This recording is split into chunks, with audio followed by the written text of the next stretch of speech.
Oh, we got, okay, video's recording. We got audio going. The show begins in 3, 2, 1. There's a certain place on the back of my arm that when I scratch it, I can feel it in my butthole, and I just think that's really neat.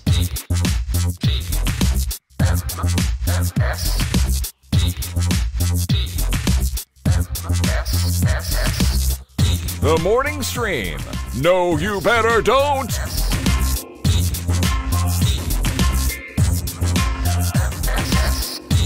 Good morning, everybody. Welcome back to TMS. It's the morning stream for Monday, June 27, 2022. I'm Scott Johnson, and that is Brian Ibbett. Yes. Hello. I told my phlebotomist about you this morning. Would you like to hear the context of that conversation? Please tell me what you told your phlebotomist. So I had to go in for a routine 6-month blood work thing. It's just a thing I do. My doctor has me on this regimen here. And so I went in, and first thing first, I think people who write medical software, like, you know, check in, put in your info, do all your schmear, here's a little kiosk, we have touchscreens now. Whoever's writing all of that might be dumb. They might actually be dumb. It's not good. Okay. None of it's good. It's all bad and janky, and it doesn't work the way it's supposed to. And I'm just saying, maybe go back to the boards on this and come up with something better, because it's bad. You're not issuing cattle around your hospital lab area. You're dealing with people, so maybe your software should reflect that, you a-holes. Anyway, that's a whole everything. Wow. Okay. All right. Strong feelings. Anyway, I'm in there. It's fine. Once I get all that done, I get in there, and there's a very nice lady, phlebotomist lady. She's like, hello, and I'm like, hi, and she sits me down, and we're talking, and she says, so what do you do? You know, they always ask what you do, and I have to explain. Oh, how do I explain I this? know, exactly. So it depends on the age of the person. After older than a certain age, I said, I'm an audio producer. Yeah, that's actually a pretty good way of doing it. Yeah. I instead today went for podcaster illustrator to see how that would land. And she actually was like, oh, I love podcasts. I listen to them all the time. I use them on my phone, and it's just so great. What kind of shows do you do? So she wanted to know that. And I said, I'm in fact, when this is done, if you guys hurry the hell up, because they were taking forever for the process part. The actual phlebotomy part was easy. It's just the rest of it was a nightmare, and I was like going to be late for the show. But I said, so assuming I get out here on time, I got a morning show this morning, as a matter of fact. She goes, oh, that's cool, morning show. What do you guys cover on there? Oh, all kinds of stuff. Do you have a co-host? I said, yeah, his name's Brian. And she says, oh, that's nice. And I said, he is nice. And she goes, so is this what he does as well? I said, well, it's one of the things he does. I go, actually, right now, he's probably a little pooped because, and then I went into the whole story about how you did your ride and explained that whole thing. She goes, that's wonderful. My aunt has MS, she says. Oh. And I said, oh, I'm sorry. And she goes, oh, wait, maybe it isn't MS. What is it? She was like confused about what syphilis. It was. It was something else. Like, I mean, it was something else serious, but it wasn't like it. I think it just was something else. It wasn't MS. It was something else. Anyway, it was a weird little conversation, and she was very nice. She didn't leave much of a mark. I still got my cute little tag. Look at this. I'm all medicaled up. Look at that. Yeah. How long do you have to leave that on? I don't know. I probably don't take it off now. Am I thinking? I don't know why I still have it on. You know, people with high-res monitors are able to make out your Can you number. See it? Like can you see it? Freeze it and zoom and enhance. They can now I don't know, charge stuff to your insurance or something. I don't know. They're too busy trying to see what combining Darth Vader and Shrek look like on AI generators. They don't want to mess with me anymore. there's a It's a good time. So how does it right now with that? Speaking of the ride, you know, kept track of how things were going in the middle, but give us the lowdown. How things go.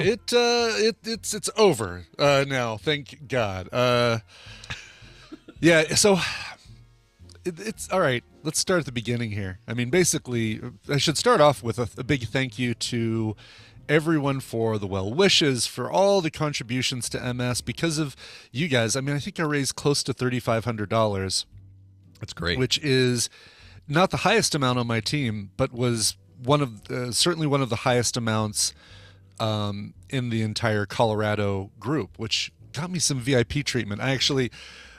me and a couple other people on the team were able to go to the VIP tent, which where they had pizza, they had bottles, all the bottles of ginger beer and root beer and stuff from Left Hand Brewery that we wanted, gourmet cheeses. We could make a little charcuterie plate. All these things.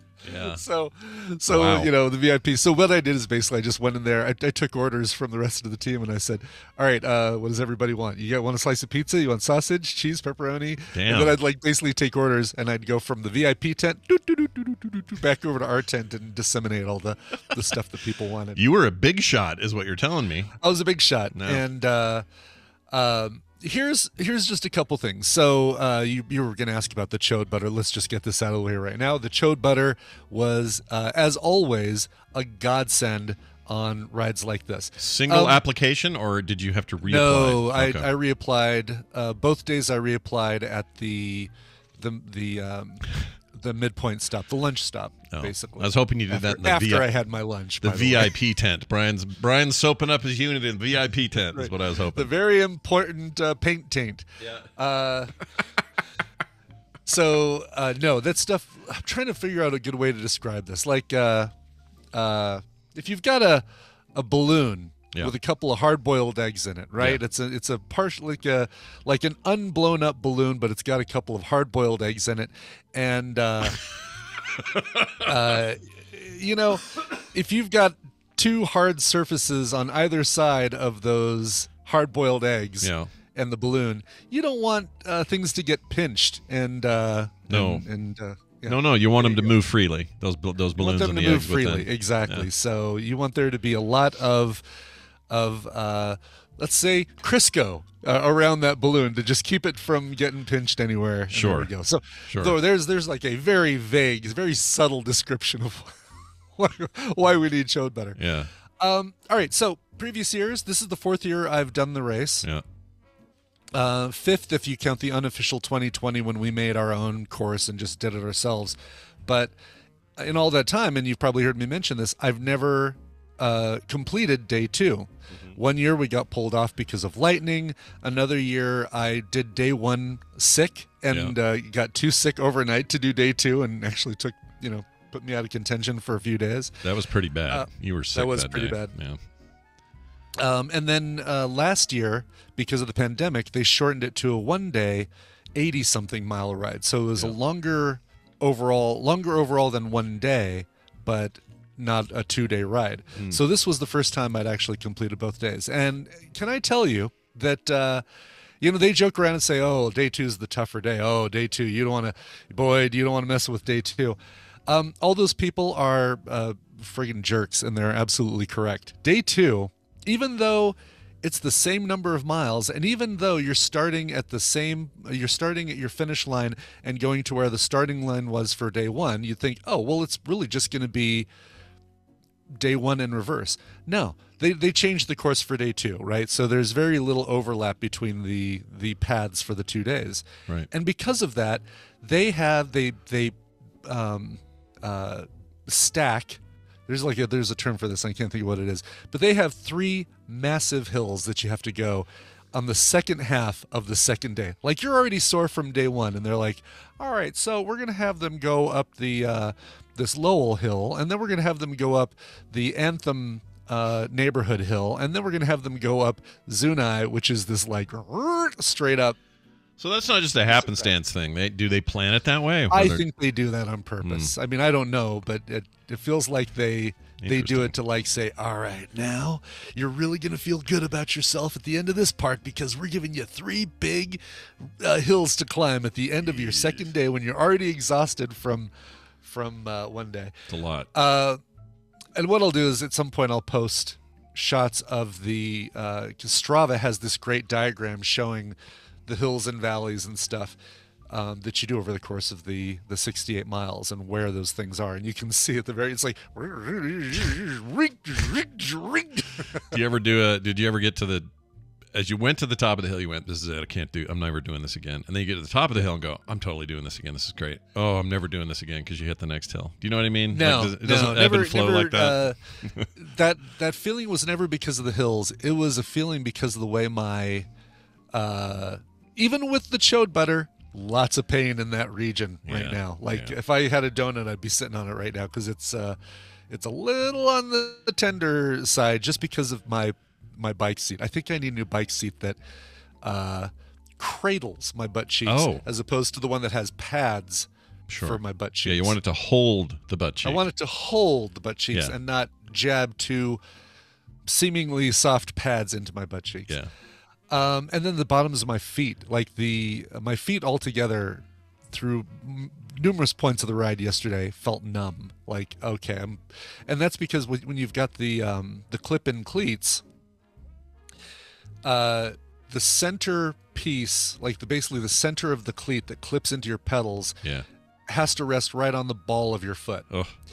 And for a long time, instead of like when you walk, you're walking with your whole foot. Right.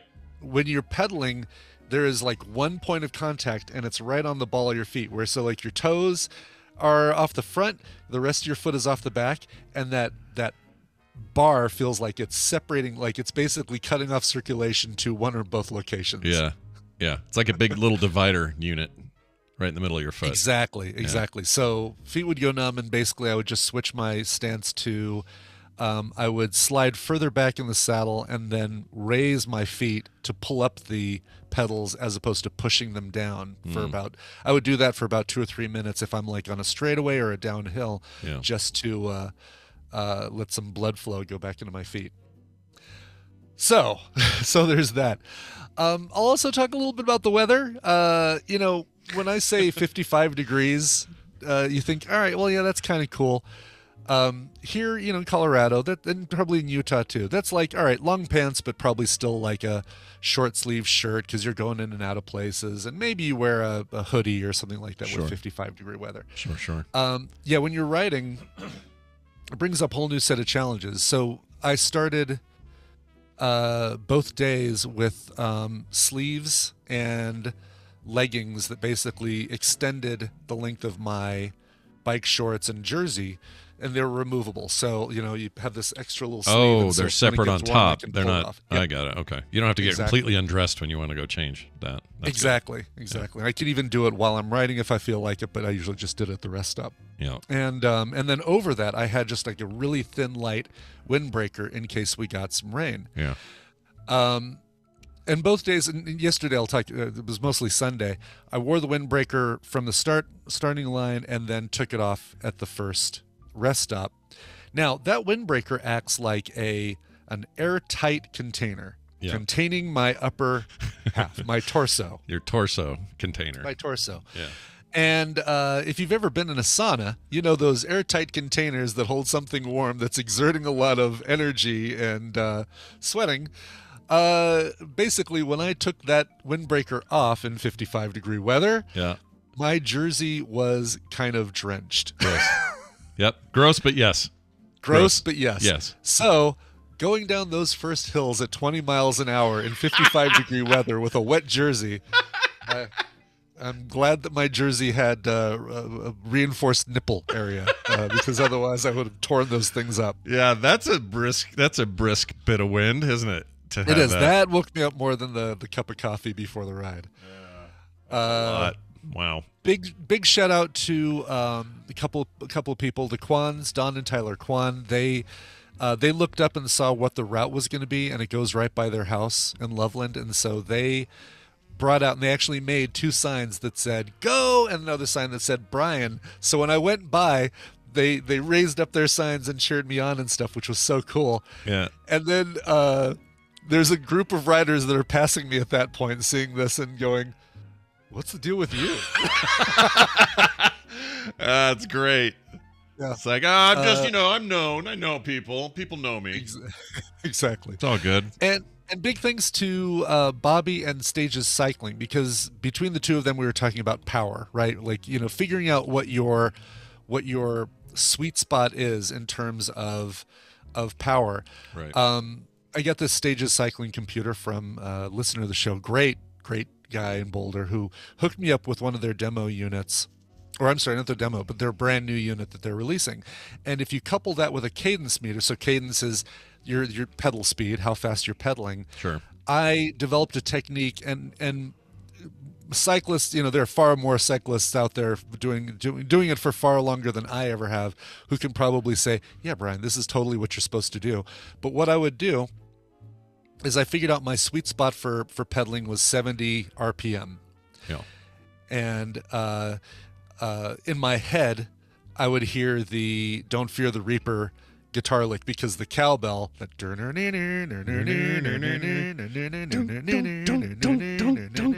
exactly is 70 RPM. So if ever I lost the thing, obviously I could look at my cycling computer, but if I didn't want to look at it, I could say, okay, my head and pedal on the beat.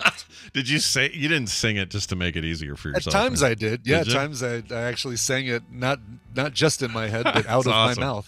That's awesome. I love this. All right. And so then what I would do is, no matter if I was going uphill, downhill, that's the cadence I wanted to maintain. And I would go up and down gears until I found the point at which, so all right, you know, when you're if you're in a really low gear, and you're just struggling to push those pedals, right? Yeah. And then you get into a much higher gear. I might have these backwards. I might be talking, I guess, probably low and high. Yeah, it's weird. Yeah, so high gear, you're like really struggling to push those pedals. And you know, if you're going a few miles an hour and you have it on the lowest gear, then your pedals are just basically moving and they're not doing anything. Yeah, just right? I hate that. Yeah. That feeling. So what I would do is I would keep pushing, like keep adjusting the gear until it was like the bike was doing most of the work, and all I was doing was just providing a little, like if I noticed a little bit of resistance, perfect. That's where I would be. That was my sweet spot. So it's just basically, okay, I can maintain that 70 RPM and just push, and basically all my pedaling is doing is just going just a little bit above, you know, where I'm getting resistance. Sure. That's great. You were able to zero that in pretty much both 2 days? Like you felt like you got both days. And if you look at my average cadence on both days, like the Strava app will say, you maintained a 68 to 71% cadence the entire time. And, that's good. And doing that, hills were, I gotta say, the smaller hills were no big deal. Those last 3 hills, more of a big deal, but it made such a huge difference. And that's great. So, well done, Bobby. Well done, dude, with the company What Made Those. And Stages, Matt Stages. And well done, Brian, finding a song that matched your cadence. I think that's right. And there are lots of, like, you know, In Excess has a ton of songs that are that BPM is perfect. Oh yeah, yeah, I can hear it. Yes, Nick, not Matt. I keep calling him Matt, but Nick at Stages Cycling. He is awesome, and he's the reason that that this weekend went as well as it did. Very nice. Very nice. And this is the most donations you got since you've been doing this, right? Ever, yeah. Years? Oh, absolutely. Yeah. I think I barely broke 2,500 last year, and I'm just under 3,500. You can actually still donate until the end of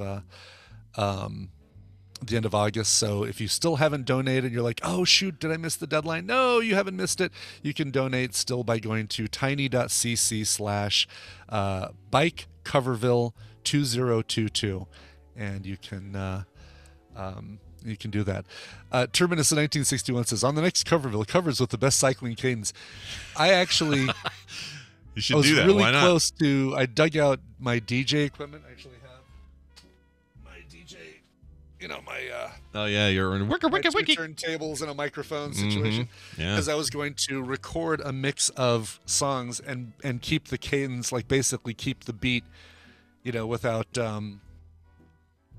putting any slower songs in there and without any breaks, just make it a constant 1 hour long 70 BPM mix. But I never did. You never did. Never got to it. That's all right. Look, you have the devil's haircut. That's all you needed. That's right. It's all I need right there. Well, that's great. I'll tell you what I did while you were writing. I used you as a way to escape the horrendous weekend of news that everybody was experiencing. Oh, geez. So what would happen is I would doom scroll for a while, and then go, oh yeah, but Brian's out riding on a bike for helping MS, and these people are getting good help, and it's good. It's a good, you know. And then I go, oh, doom scroll. Yeah, but Brian's earning money for people who are sick and really struggling in life that you don't even realize how bad that disease is. Doom scroll. But Brian, that's what I kept doing. Good. Well, I'm glad that I could provide a diversion. I put up a few in Facebook. I put up a few stories, like the little recorded bits, and realized that what are you doing, Scott? Sorry, I get my phone out of my pocket. It was killing me. Okay, all right. what I realized is that I'm an old man who doesn't know how to watch the little timer go around the circle for recording those things in Facebook that have a time limit. So I'd be like, all right, so here at the rest stop number 2, and it's about 55 degrees right now, and here's Uncle George. Here's the rest of the tea. Look, whatever. So, they shouldn't have a limit. That's the rule. That's the deal. Then it's starting a new video. All right, so I guess there's a little bit of a time limit, but let me show you what we got behind me. So we got a thing where you can get some Gatorade. Over here, they have some Nutri-Grain. What are you going to do, though? You know? Yeah, exactly. So Zuckerberg says no. If you want to laugh, go check out Old Man Learns How to Use Facebook.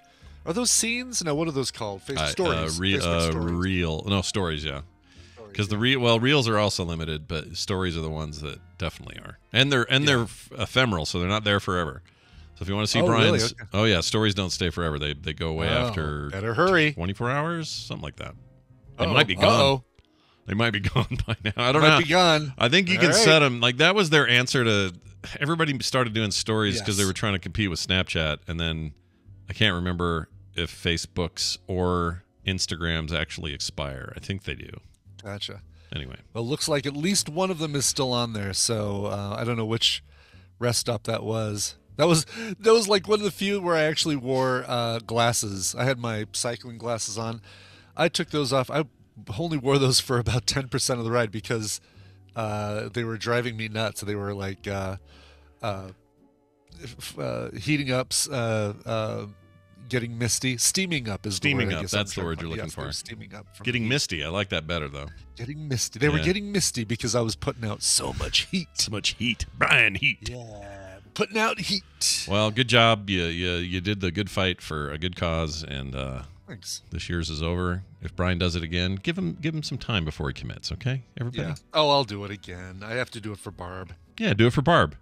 Do it for Barbara. That's the only reason I do the MS 150. I do. Well, no, I take that back. I do it for everybody struggling with MS, but she's the reason I started doing it. Yeah, and there's nothing wrong with that. It's good. You got this personal connection, and you do what you do. There's nothing wrong with that.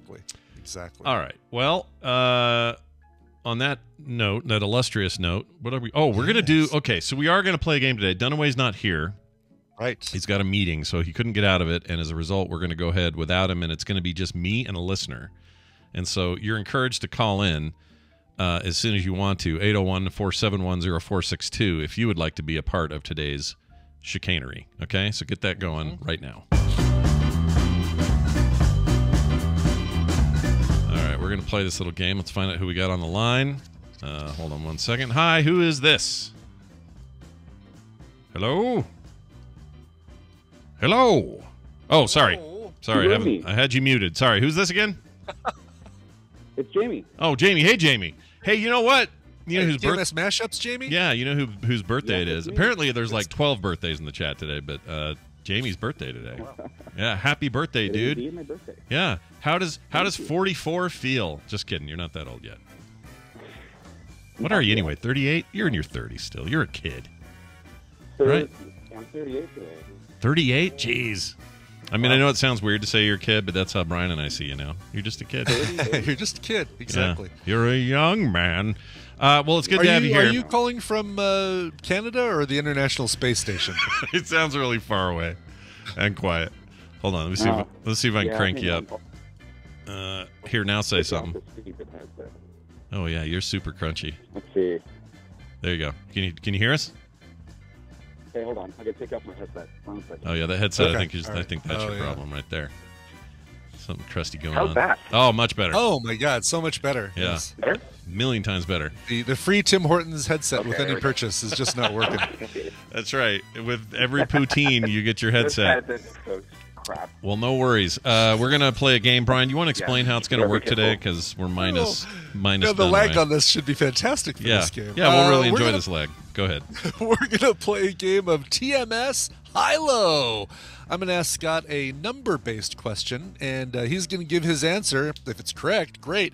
If it's not, which it probably won't be, I will ask you, Jamie, if the actual answer is higher or lower. And if you're correct at least 3 times out of 5, you will win a prize package that includes, from Steam, Monaco and Sunset Overdrive. Oh, those those sound like Both racing games? No, one Sunset Overdrive is like a dude on like hover feet or something. I can't remember, but it's like a run around real fast thing. It's made by the Insomniac people who make like Ratchet and Clank and cool. All right, like Spider-Man games and all that. They're really really good. And the other one, Monaco, is this top-down. I forget how it works. It's kind of a stealth thing, if I remember right. It's a weird indie. They're both real good games. This is an excellent prize package. Very nice. Well, good. Well, Jamie, this could be yours. So let's start here. Let's ask Scott a question. Scott, Yeah. what is the record as of 2018, looks like, for most knives thrown around a human target in 1 minute? So you know how they've got those people who line up on a wheel. Sometimes the wheel spins, sometimes it doesn't. Let's say in this case it doesn't. But you've got a person who throws knives around the person. Yeah, I'm going to say 52. 52. 52. That number is incorrect. Jamie, is the actual answer higher or lower than 52? In a minute, though, that's the thing. In 1 minute, 60 seconds, how many knives? Yeah, I'm thinking less. That's high, he says? He says it's high. He says high. So you're saying the actual answer is lower than less. 50? Yeah. So, yeah, I say Okay. Okay. Yeah. He's got some lag and weirdness. There's but- some lag. Yep. Yeah. All right. The actual answer is 144. What? Almost triple that. That means they are throwing two, like both-handed, I think. Oh my gosh! How is the person alive that's in the Yeah. middle? Are they dead, or what's the deal with them? Are they okay? That it doesn't say. It might be. Someone check in on the guy on the board. My gosh! Yeah, exactly. 144. All right. That's all right. insane. Yeah, that's crazy. Yeah. All right. Next question, Scott. Yeah. How many wineries are there in California? You know, California, known for wine. That whole Napa Valley has wineries. How many wineries are in California? 850. 850. 850. 850 is incorrect. Jamie, is the actual answer higher or lower than 850?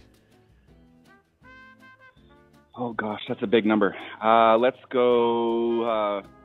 Let's say higher. It's a big state. Okay. Yeah, it is All a right. big state. It is a big state. Lots of wineries in it.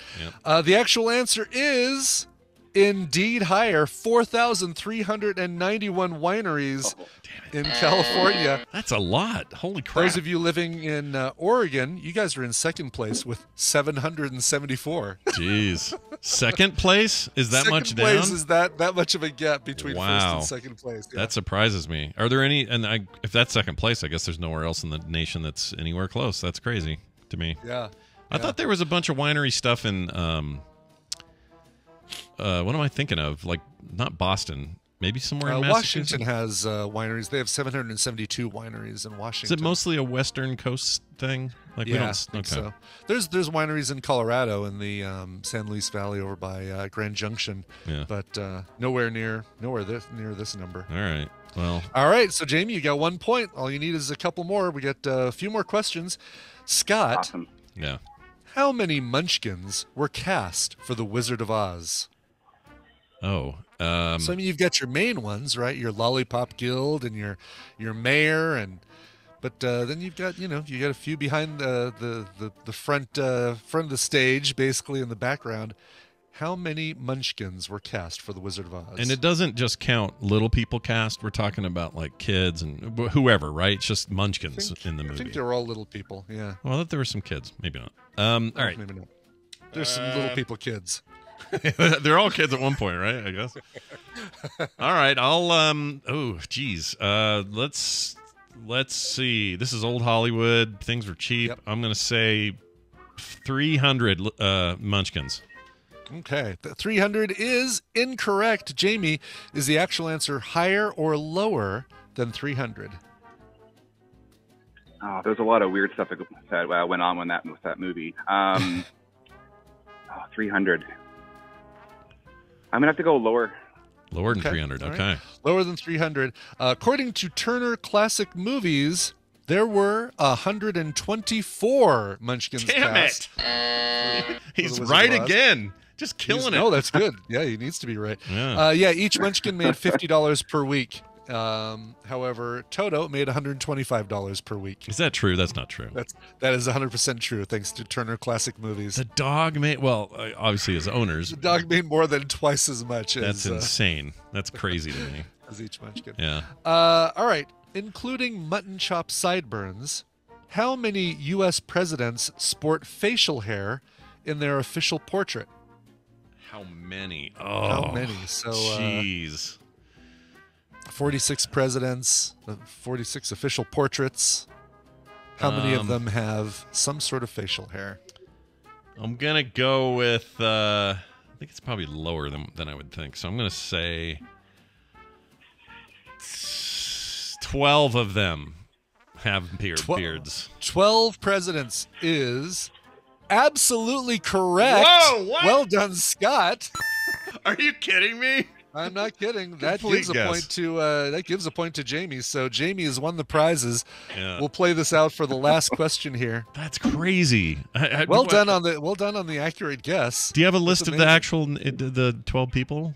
I don't. John Quincy Adams was the first. William H. Taft was the last.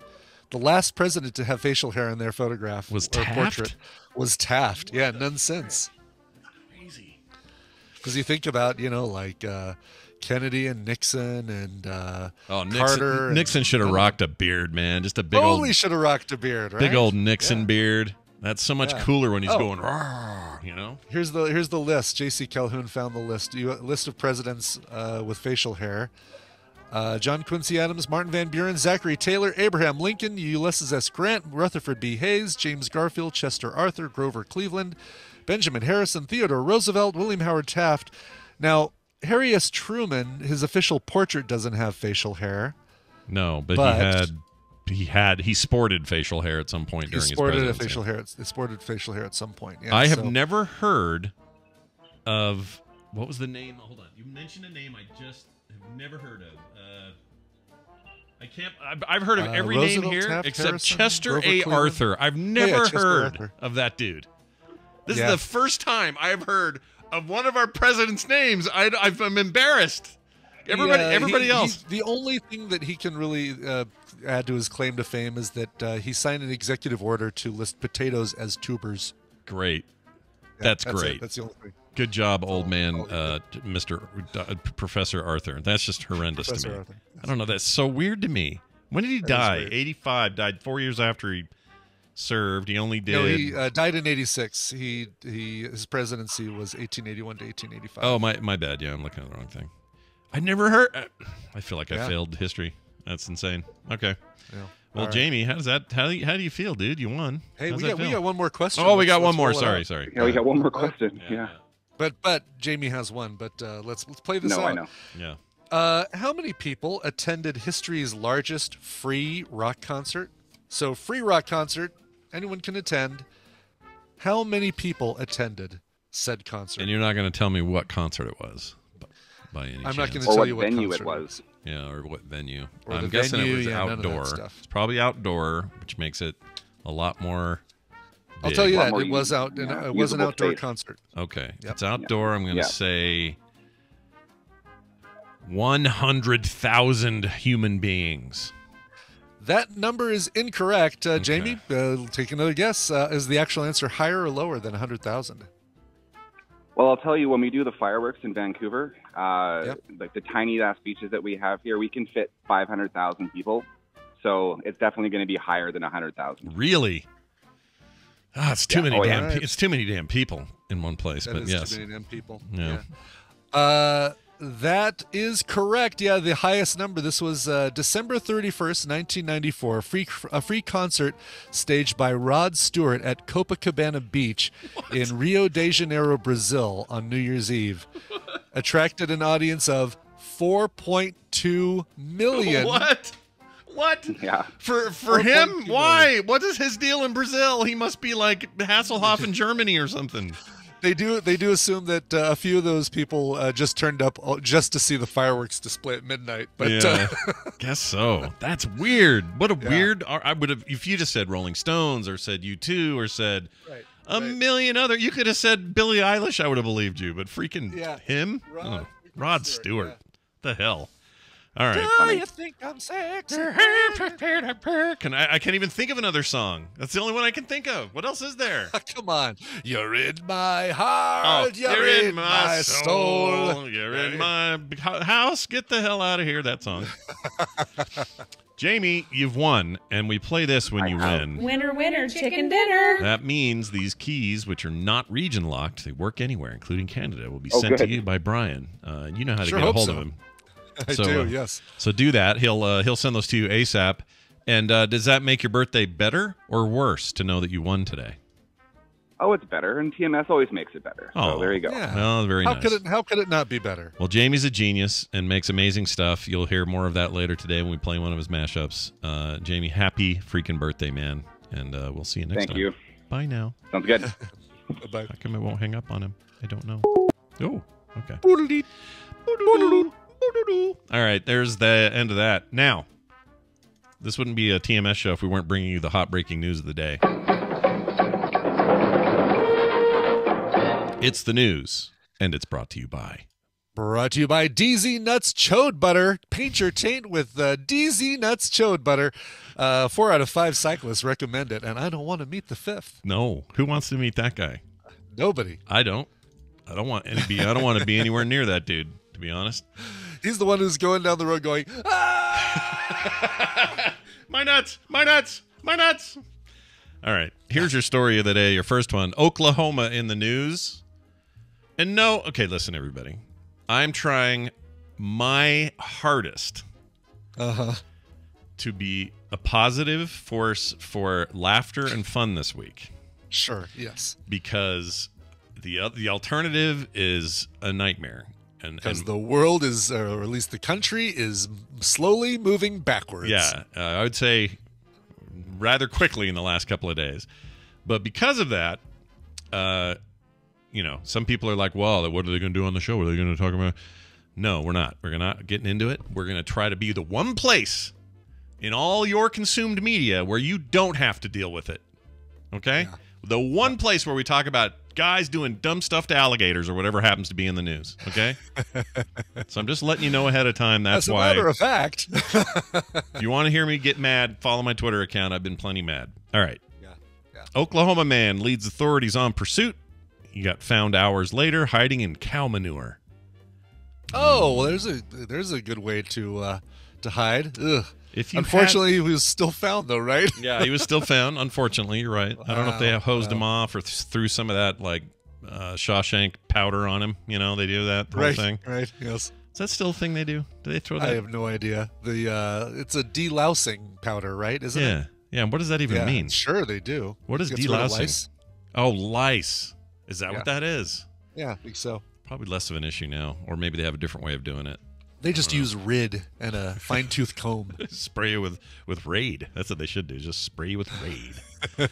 Right. Anyway, police in Nattawa County, Oklahoma, says 23-year-old Wolf Octoberberry. Wow. Yep. Oh, I love going and picking those Wolf Octoberberries. Wolf Octoberberry. Oh, they're so good. They make an amazing shake, if you want to make a really nice citrusy shake. By the way, it's Nowata County. What'd I say?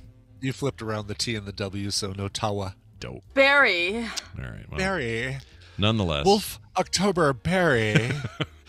That is the season, right? It's October. You don't want to pick those wolfberries in any other month. But, no. They give you the shits. Is what they do.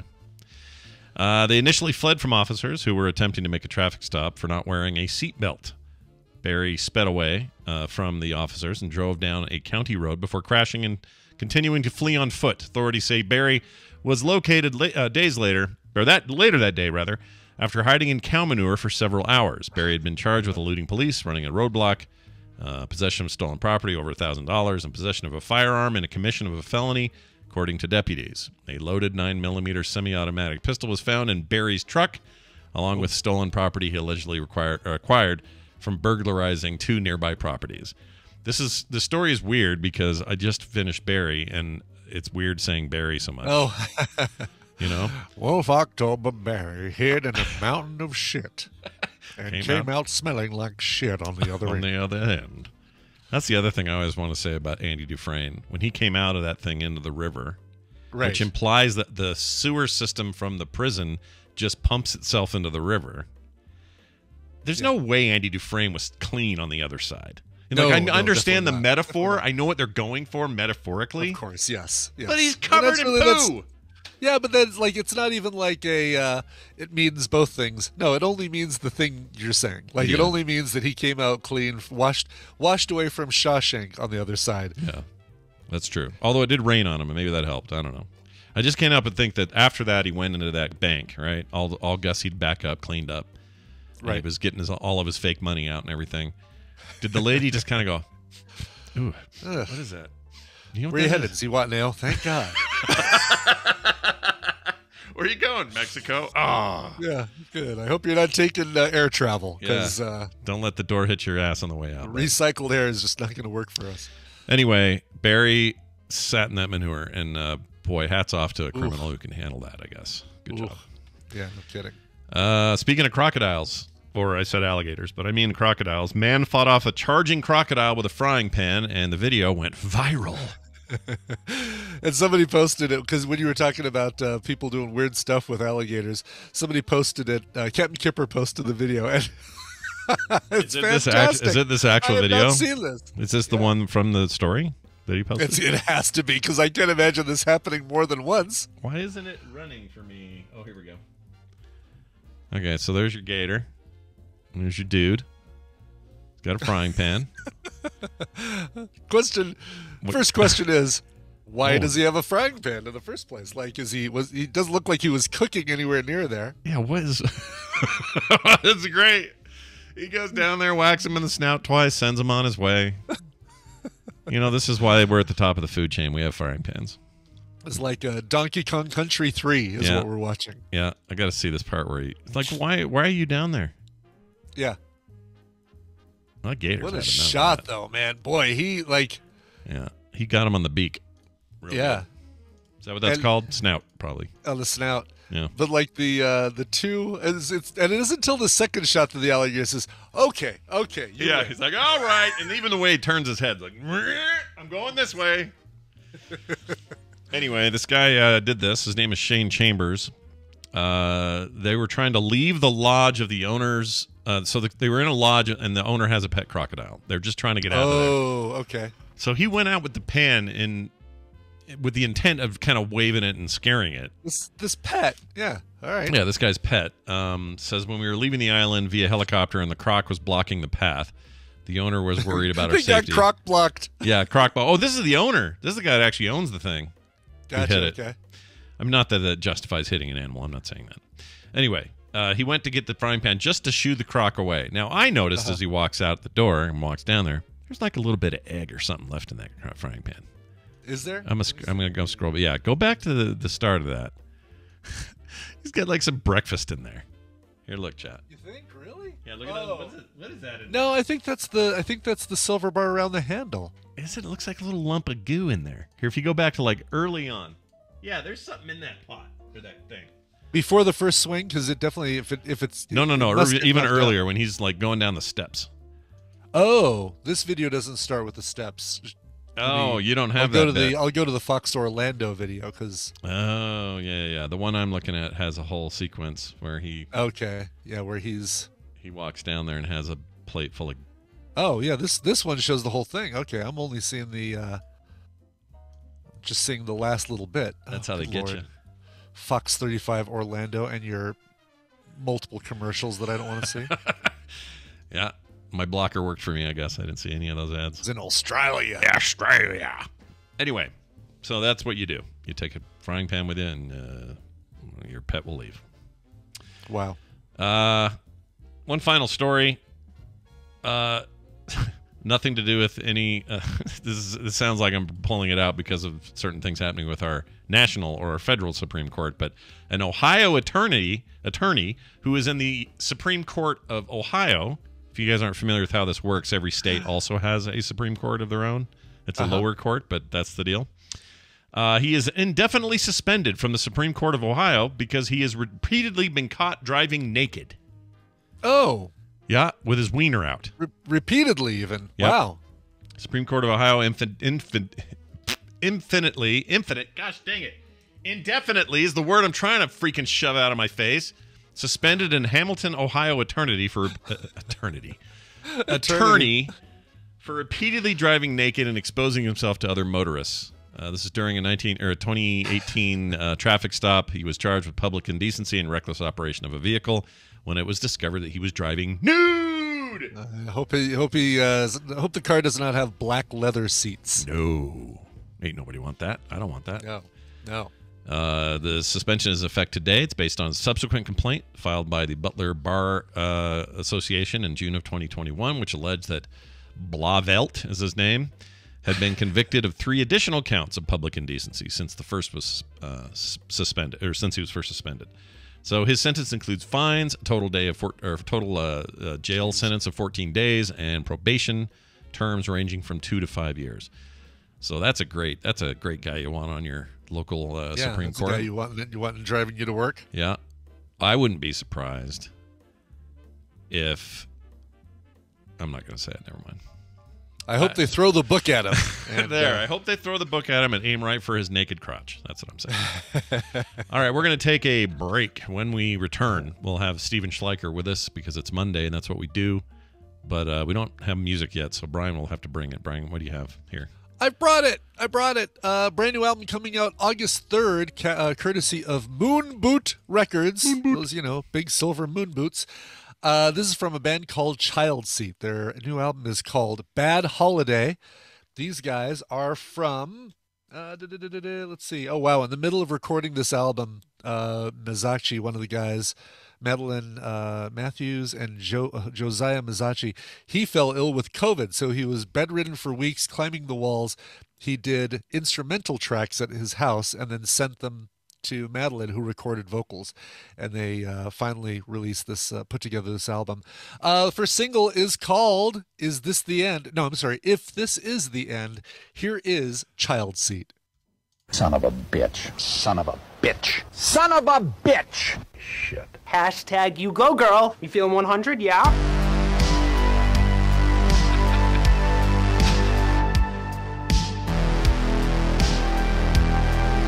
The Morning Stream, now gluten-free.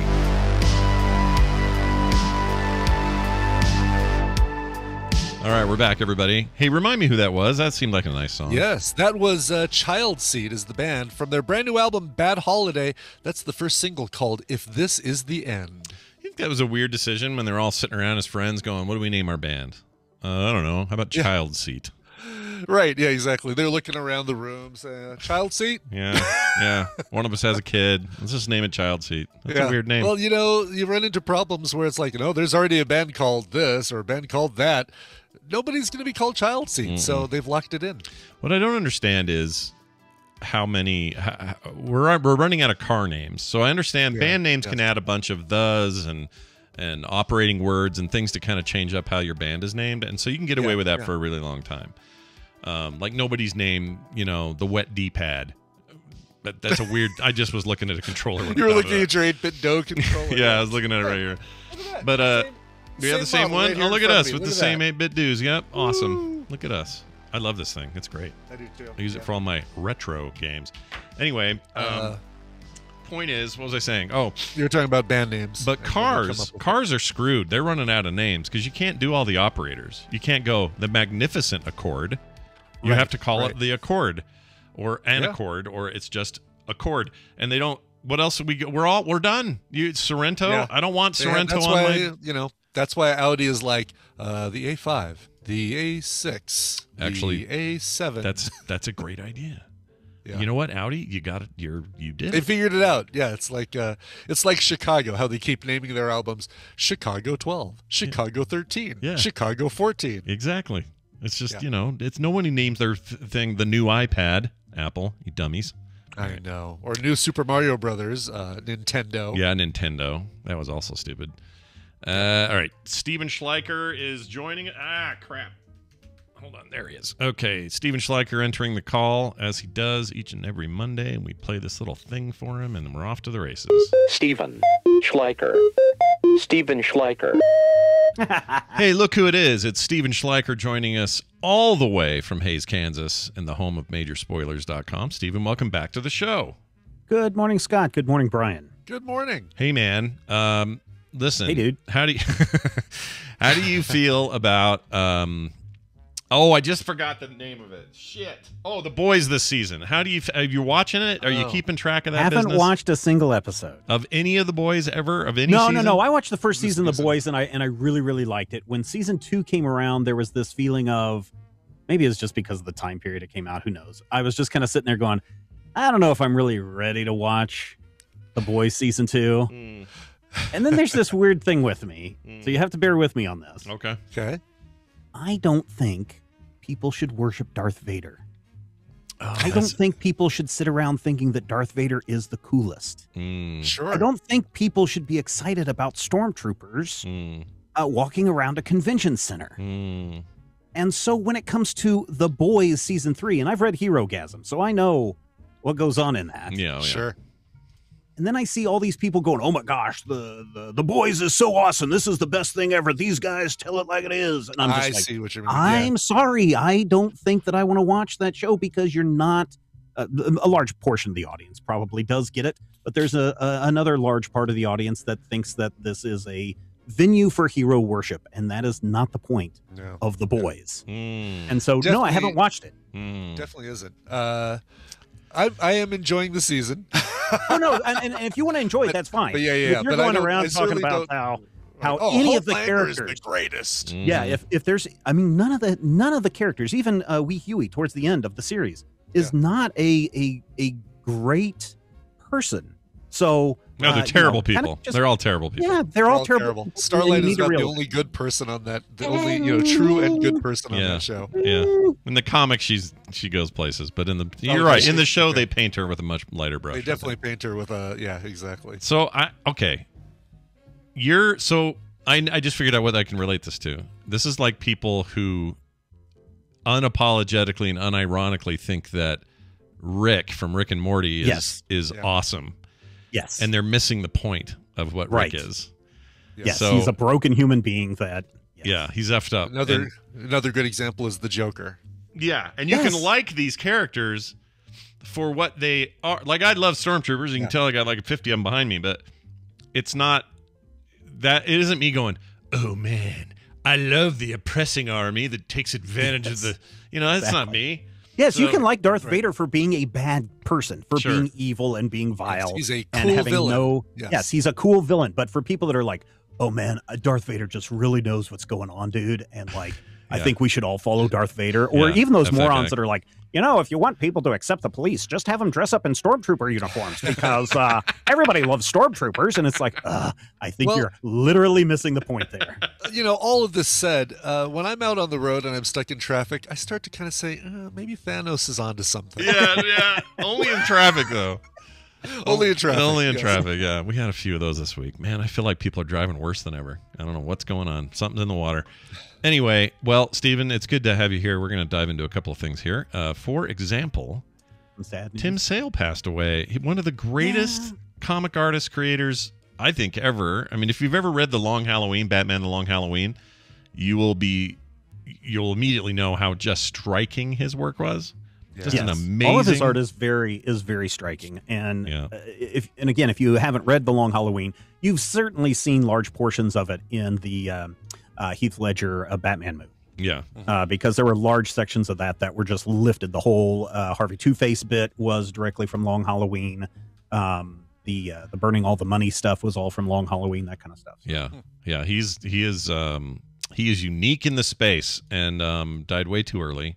I think he's only 57 or 60 something? I want to say he was 63. like 68 or something. Oh, like really? That. Wow. Something He was very young. I mean, relatively. Yeah, young for when you should die. Died from kidney failure. He was in the hospital for maybe a week, less than a week, and then they said, well, he's passed away. And then one of his friends, Richard Starkings, came out and said, no, he passed away from kidney failure. So, gosh dang it. It's a bummer. But if you haven't done yourself the favor of reading Long Halloween, or for that matter, he has this Batman run, or Superman for All Seasons is what I'm thinking. Superman for All Seasons, really good. Amazing. He did this color run. Him and Jeff Loeb teamed up quite a bit. And if you haven't read, so we're talking about DC Comics here, but on the Marvel side, if you haven't read Superman Blue, Daredevil Yellow, and Hulk Gray is probably the least like of the three. Do Crayola box or something. Yeah, it does. Yeah.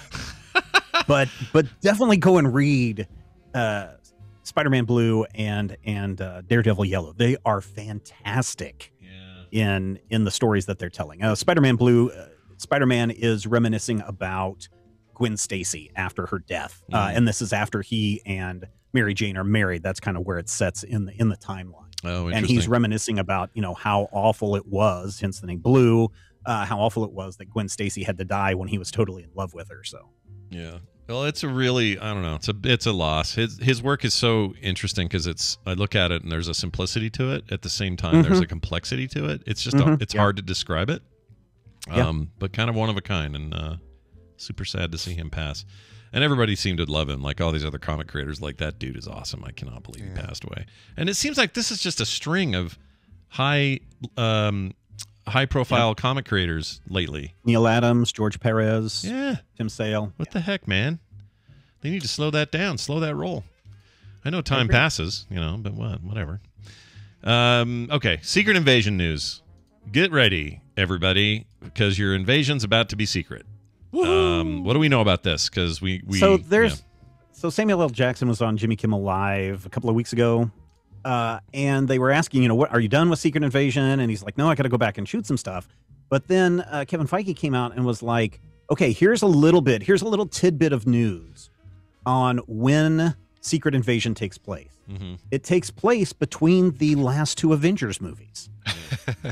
and if you're paying attention, that is the blip, the 5 years, the disappeared 5 years, which which again has people scratching their head because they're like, but Nick Fury got snapped during the blip. Kobe Smulders. Exactly. So is he being a Skrull during the entire time? What's the deal? Maybe it was a Skrull that got zapped. Yeah. My prediction is that it's going to be told in flashback. So there are going to be parts of the show that take place during the blip, but the timeline of the show will be post blip when Samuel L. Jackson is using clues from that time, from the blip, to figure out who's a Skrull, who's not a Skrull. Yeah, that could be it. Could be it. I found this really great interview with Sam Jackson with can't remember who did the interview. The Times, I think. Anyway, here's what he said. They were asking about what's your take on the criticism that the Marvel movies have done too much to take over cinema, and it's all just popcorn movies now, and there's nothing but these are the big draws and that sort of thing. And he says all movies are valid. Some go to the cinema to be moved. Some people like heroes or superheroes. If someone has more butts on seats, it just means your audience is not as broad. There are people who have successful careers, but nobody can recite one line of their parts. I'm the guy who says shit that's on a T-shirt. Basically, he's just saying, look, it's all movies, like whatever. And so I mean, maybe the TMS audience knows, but how many of you have watched all of Jim Jarmusch's movies? Right? Probably very few people. I've seen 3 of his movies, particularly. That's probably all of them. Yeah, that might be all of them. But so the thing is, audiences and movie lovers, people like Brian, who will go and see anything and everything, you need to embrace the big Marvel movies, the big Warner Brothers superhero movies, the Godzilla movies, the smash 'em up, the big outrageous Fast and Furious movies. Yeah, because they do two things. Number one, they get audiences into the movie theater, and then number two, they generate tons of money. Now, all of that money goes to the studio, and then it gets divvied up, blah, blah, blah, blah, blah. But, if your Top Gun Maverick movie makes $1 billion in the box office, Tom Cruise isn't walking away with $1 billion. A lot of that money then gets put back into other movies so that they can make more money. And the best thing is, the more money that a studio has, the more that they're willing to risk on smaller, independent art house films, independent films, whatever it may be, because they have that extra money lying around. Now, if all they did was Paul Thomas Anderson movies, then the studio probably wouldn't have a lot of money to throw around to do bigger stuff or smaller stuff. Yeah. So Sam Jackson is completely right, but I think audiences need to realize what's the you take the good, you take the bad, you take them both, and there you have the movie industry. Yeah, it just doesn't rhyme as well as the facts. No, it doesn't. I mean, that was the first draft that they tried on. So did Robin Thicke write that too? It feels like it. Did he? Oh, that's right, he did write. Alan Thicke. Sorry, not Robin Thicke. Alan Thicke. Yeah, Robin Thicke was the good Thicke. Yeah, he's the one that dressed like Beetlejuice and touched boobies. All right. So what was I going to say? It reminds me of the mobile games market. I was talking to John about this. So John Jagger, part of the core team for the show Core, hates mobile games, like hates them, like actively can't stand them. However, he has this one statement that he always says. He says, "Look, I know I hate them, and I know a lot of other people may hate them, but I'm glad they exist." And I'm like, "Why, John?" He says, "Because they generate so much revenue in this industry that it will help these companies keep making the things we want them to make, because they're not leaving all that money on the table. They'll have money to still make, what used to be the mainstream of gaming is no longer the case. The mainstream of gaming is a bunch of freaking tiny microtransactions on people's phones. Like it or not, that's the truth. So if you still want to have big AAA single-player experiences that come out on your PlayStation or your PC or Xbox or whatever, you best be glad that there's this monster money generation happening so that they can still fund these projects." So it's kind of like that. And I'm not saying Marvel movies are equivalent to free-to-play mobile games. That's not what I'm saying. Turn off your mind and eat some popcorn and enjoy 2 hours. Yes, just enjoy yourself. Exactly. Right. That's exactly right. Although, I do kind of agree with this thing lately that's been going around about... were you here when I said... You may have been here, Stephen. Maybe I'm repeating myself. I can't remember last Monday. It's a blur. Okay. I wasn't here last Monday. Oh, you weren't here. So maybe I didn't tell you. Maybe I told we Brian. all weren't here last Monday because we took... That's true. We had a holiday. Off, yeah. No, but the comment I read somewhere was, and I kind of agreed with it a little bit. As much as I enjoy them, it's like when Endgame happened, the main game ended, and now we're just doing side quests to finish it up. Do you know what I'm saying? Now, I'm not saying there isn't a new game coming. I'm not saying there isn't a great new arc coming. I'm not saying that. I'm just saying you watch them in aftermath of Endgame, and it does feel like my big open world game had its finish, but I got to go clean up these little side quests. It doesn't mean they're not enjoyable. No, I can see where you're coming from. That I have greater faith that all of this stuff is very much like when we had our Iron Man movies and our Thor movies and our Hulk movies, and then people are like, "Wait, could we put these together?"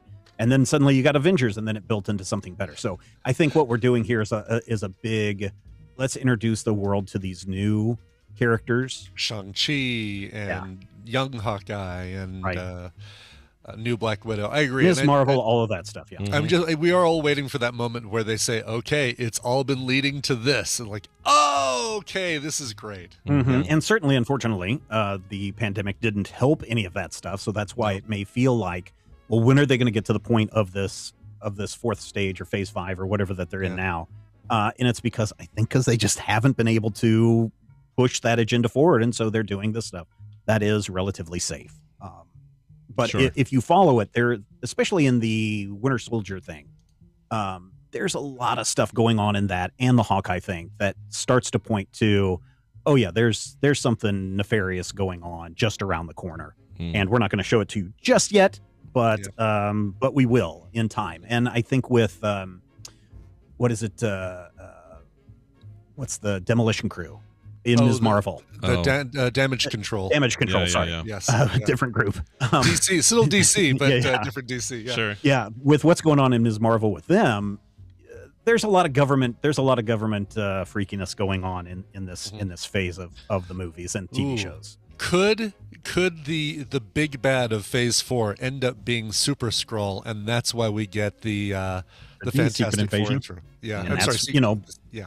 And if you're looking at it that way, the whole point, especially when they did the big Secret Invasion 20 years ago in the comics, was you didn't know who was the Skrull. Right. So now we're replacing Hydra with the Skrulls, but now the threat is bigger because I don't know if they're going to get into Kree-Skrull war. They could with Captain Marvel. So we did see a blue hand. We did recently in a thing. You saw a blue hand in a thing. Recently, a blue hand in a thing. That's the least spoiler I've ever heard anyone say. I have no idea what it's referring to. Exactly. Good. Yeah. That's how you do a spoiler-free comment. That's right.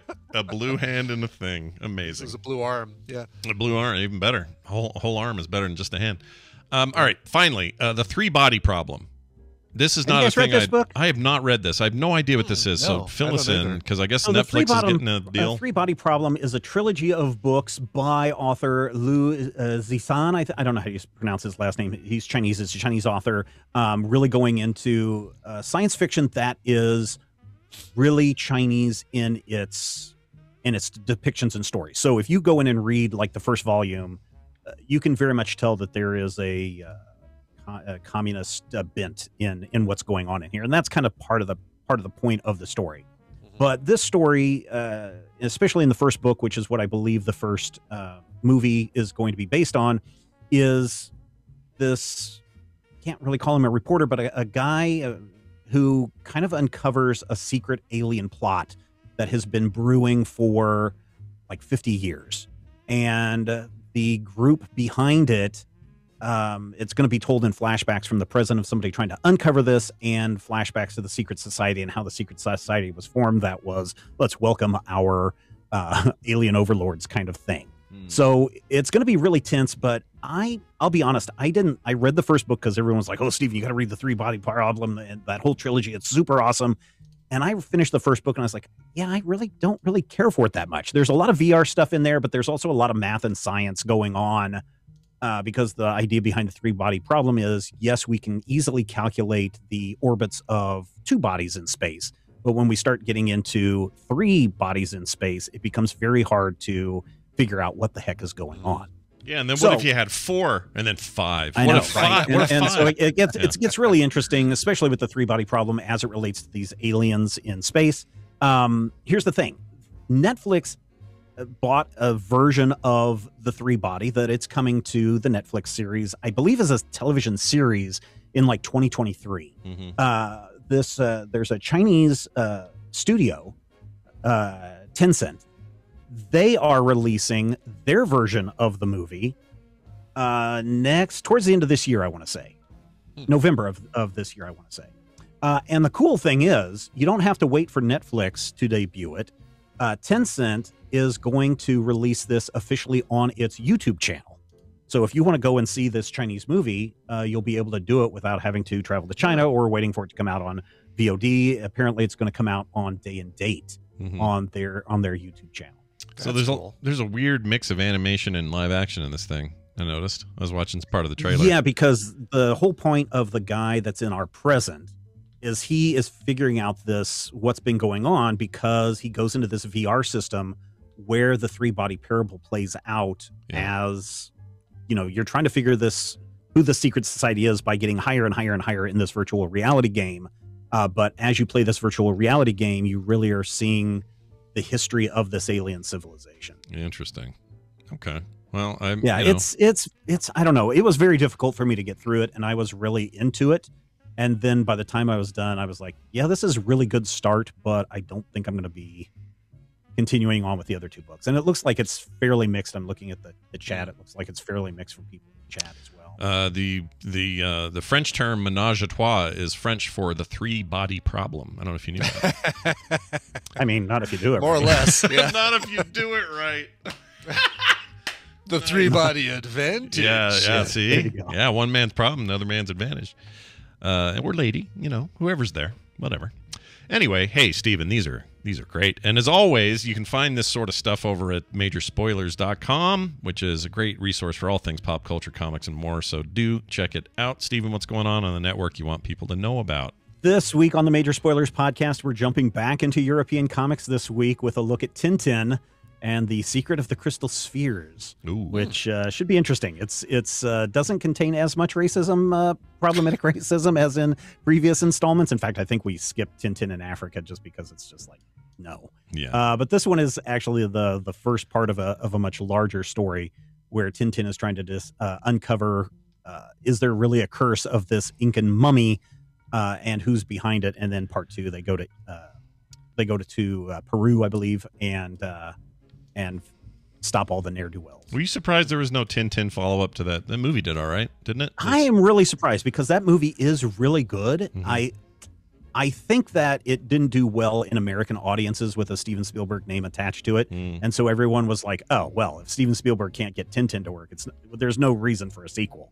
Yeah, but in Europe, I'd have to go back and see the numbers on it. But I thought it was actually very well done, and it is a very good adaptation of the source material, because there's 2, maybe 3 books that is adapted into that Tintin movie, and it's really, really good, and almost a straight-up adaptation, about as good as you can get with it. Yeah, so I'm surprised there wasn't a second one. It's an incredible cast. They had just, it's his first fully animated directorial thing, which I guess was all the rage then, because you had Scorsese with Hugo, and I think he did the BFG as well. Spielberg. Hold on. Yes, he did. That. Yeah. Okay, so maybe that was his. Oh no, that was his second. So yeah, it was his first attempt at that. And I remember thinking, this is really good. I could see a whole series of these, and then nothing. So yeah, I'd have to go back and look and see what box office numbers were. I'm going to bet it did better in Europe than it did here in America, and probably didn't even go over in Asia. Yeah, they just looked at this and went, Tintin, forget it. Probably. Forget it. We don't know what this is. All right. I'm looking at the trailer for it. I forgot how cool it is. I have to go back and watch it. All right. That's going to do it then. Steven, I hope your week is amazing. Is there anything I should be doing, though, in this heat? The summer heat's really getting to me. I mean, it's only going to be 75 here today. So if it gets hot in your area, last week was 108. Today is 75. So if it does get hot in your area, please make sure that you stay hydrated. Very nice. Thank you so much. It's 90 here today, or will be. What's the temp in beautiful Arvada, Colorado, Brian? Right now, way warmer. It's not saying 68. Oh, is the current temperature? Yeah, it's not bad. Way better than yesterday. 81 right now. We'll have a high of 95 a little later today, and I think I'll walk the dog at the hottest point of the day. Now, people say when you do that, you're going to burn their little feet, and I know that. Okay, I get it, but I have a route that I scoped out some time ago, last year, where it is 100% grass and shade options for the entire route, and it's like a half-hour, 45-minute hard walk. And there's always shade and always grass along this area where Rainier can walk and not burn her little feeties. So I'm very excited about that. Yeah, good. We'll do that today. All right, that's it for that. Let's get to a mashup. Jamie was here earlier. Now let's hear his good works. Okay, this is called TMS Mashups Insecurance. This is an MM, which stands for. It's not on our list, so it must have been a new. It's in the new list that he added. I don't know what it is. Mashup Madness. Mashup Madness. There you go. Monday Mashup. Oh, it's just a Monday Mashup. That's it. Oh, just a Monday Mashup. Okay. Well, that's kind of anticlimactic. Yeah. I think just leaving it off would have been enough, but I don't care. Whatever. I like organizing. Here we go. This is it. Enjoy. Your magic is real to me, David Blaine. I'm on heavy drugs. Chris Angel. Pee yes, poo no.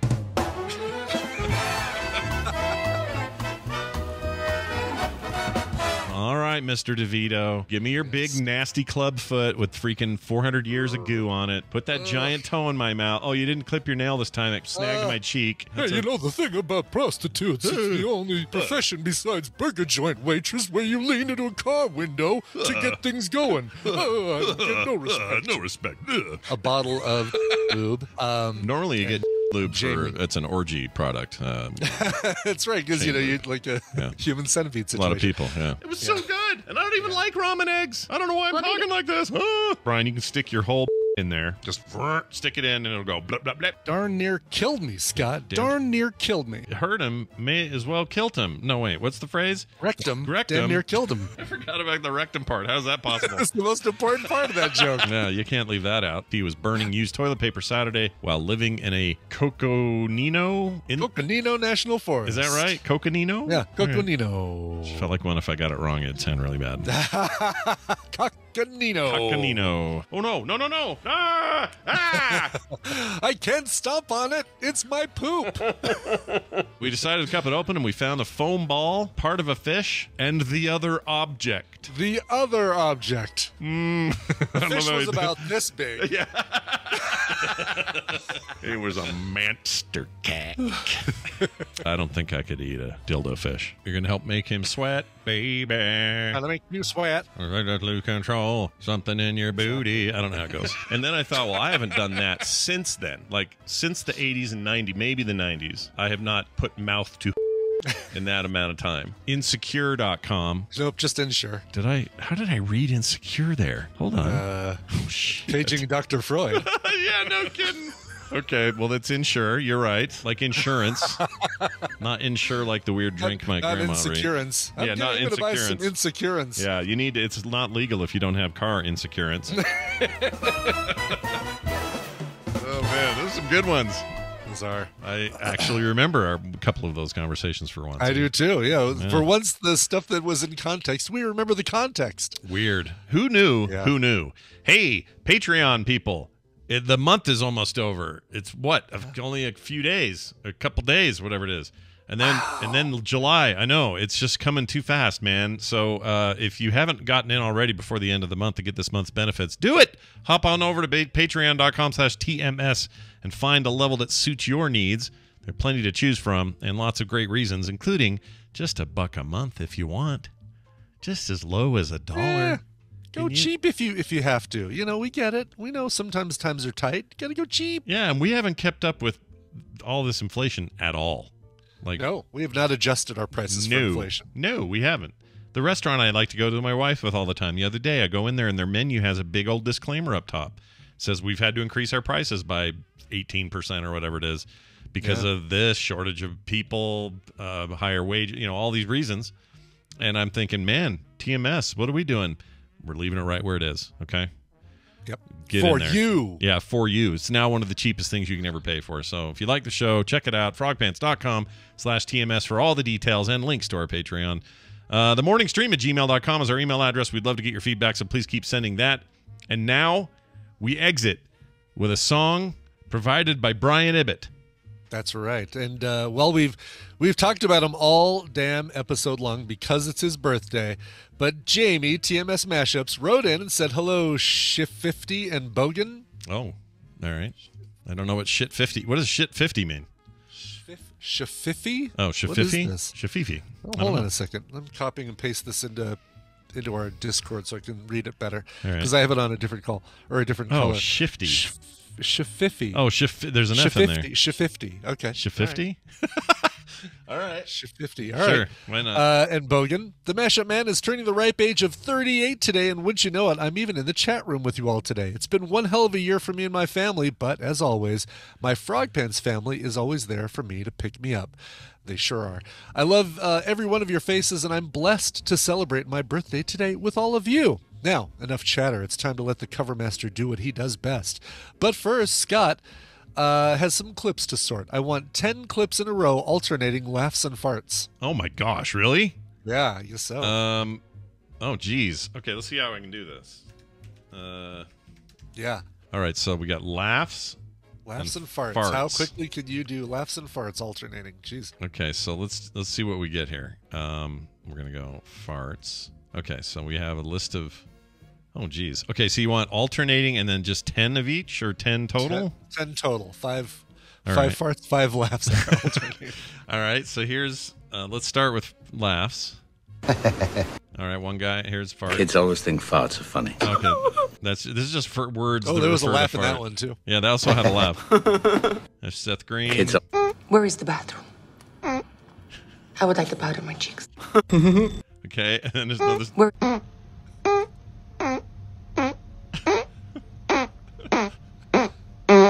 All right, and then this. All right, that's Dunaway. And then here's another one. Schmidt's Blue Ribbon Bread gives you... Okay. All right, and then this. What a number. Al Pacino laugh. And Schmidt's then, Blue Ribbon... Whoops, and then finally this. The devil farts. Oh, that's just me saying something. Let's find a better one. You don't want to know that she farts. No, that's Wendy. Hold on. Wish they'd let us off station.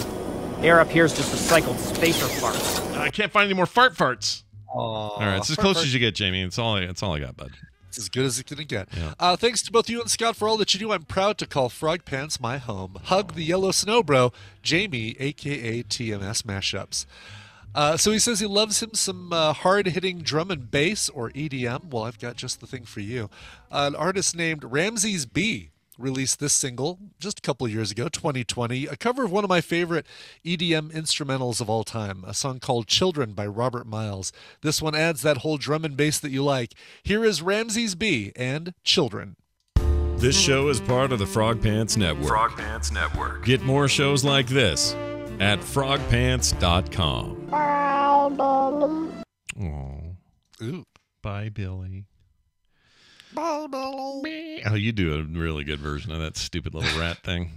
Whatever he's called. What's he called? Yeah. I don't know. I don't know what that is. No, that's from it's from Gremlins. Oh, that's a Mogwai. That's a Gizmo going. Gizmo. Yeah. Okay, so that's my impersonation of Howie Mandel. Oh, that's right, because Howie Mandel did the voice.